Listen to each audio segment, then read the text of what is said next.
वाणी पर संयम ही सच्चा आभूषण है। अभिमान से भरे कटु और क्रोध से ओतप्रोत शब्द कभी नहीं कहने चाहिए।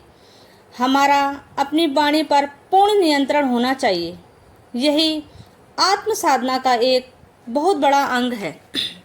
जब हम जप करते हैं तो केवल भगवान का स्मरण ही नहीं करते, बल्कि अपनी वाणी को साधने की एक प्रक्रिया में भी संलग्न होते हैं। हमारी मस्तिष्क और जीभ में जो गलत आदतें बस चुकी होती हैं, जब उन्हें धीरे धीरे बदलने में सहायता करता है। निंदा मत करो, चुगली मत करो, किसी के घर का चैन जलाने वाले शब्द मत बोलो, फूट डालने वाली बातें ना कहो, क्योंकि हमारी जीभ इन विनाशकारी बातों में अत्यंत चतुर होती है। परंतु यही वह स्थान है जहाँ पूर्ण संयम आवश्यक है। एक बार की बात है, टिहरी के राजा वीरेंद्र, उनके मंत्री हरिशंकर और एक सेवक गोपाल तीनों किसी कार्यवश वन की ओर निकल पड़े। राजा के पास एक शानदार घोड़ा था। घने जंगल की खूबसूरती राजा वीरेंद्र को इतनी भा गई कि वे उसमें खो से गए। तभी अचानक उनकी दृष्टि एक सुंदर और फुर्तीले हिरन पर पड़ी। राजा उसे पकड़ने के लिए चल पड़े। राजा घोड़े पर थे। खूब तेज घोड़ा दौड़ाया, लेकिन हिरन भी कम दौड़ने वाला नहीं था।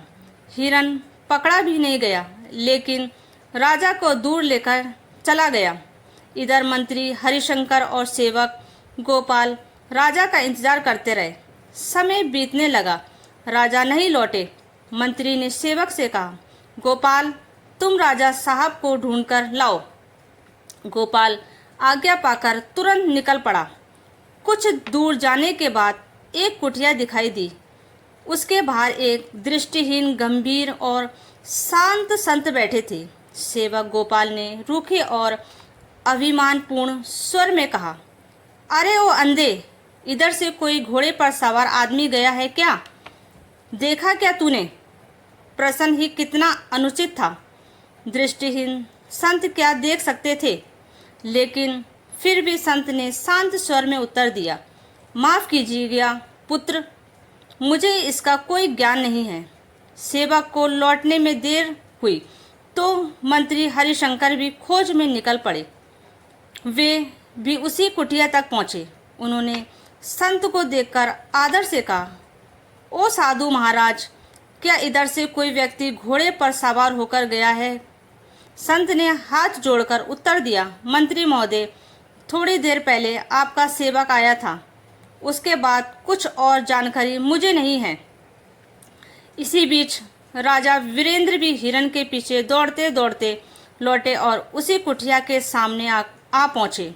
उन्होंने दोनों हाथ जोड़कर आदर से कहा, साधु बाबा, चरण वंदना स्वीकार करें।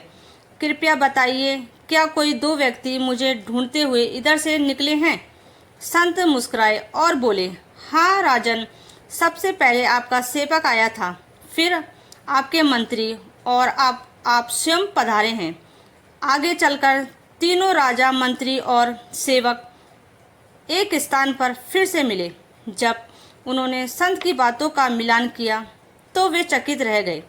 तीनों के मन में यही विचार आया, एक दृष्टिहीन व्यक्ति को कैसे पता चला कि हम में से राजा कौन है, मंत्री कौन और सेवक कौन? उनकी जिज्ञासा बढ़ी और तीनों संत के पास लौटकर गए।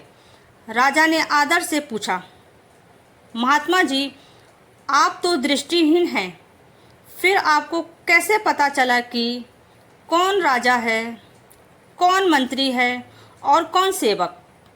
संत मुस्कुराए और बोले, राजन, किसी व्यक्ति का स्तर जानने के लिए आँखों की आवश्यकता नहीं होती, उसकी वाणी ही काफ़ी होती है। आपके सेवक ने आकर मुझसे कहा, अरे ओ अंधे, उसके शब्दों में ना तो विनम्रता थी न सम्मान, यह उसकी स्थिति को दर्शा रहा था।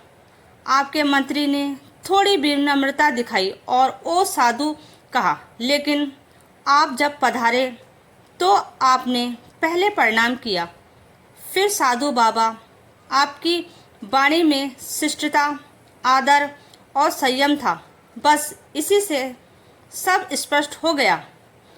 व्यक्ति के ओहदे, कपड़े या सवारी से नहीं, उसकी वाणी से उसके चरित्र का परिचय मिलता है। जो जितना महान होता है, उसकी वाणी उतनी ही मधुर और संयमित होती है।